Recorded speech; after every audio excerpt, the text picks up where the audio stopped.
Giymi qiling debdilar. Bilasizlar-ku, xunuk qilib giymi qilishlar to'xtatdim-ku. Chiroyli giymilar qilib beraymi? Chiroyli giymilar qilib beray desam, hali menda yetarli darajada ustoshlarim ko'p emas. Ozgina-da, shunga giymi olish uchun endi baribir liboslar kerak bo'ladi. Menda 2-3 bor xolos, chiroyli liboslarim. Shunga men giymi olmayman. Kiyimlarni ko'paytirib olay. Olib bozorga borib olib sal ko'paytirib olay. Yig'ib olay sizlar uchun. Keyin u yerga bu yerga borsam, u yerda har xil joylarda tushgan rasmlarni ham joylab boraman. Sizlar uchun giyimni ham qo'yib boraman. Qiziqqanlar uchun chiroyli qilib.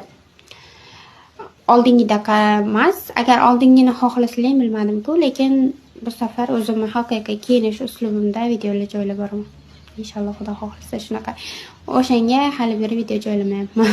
Giyimi bo'yicha.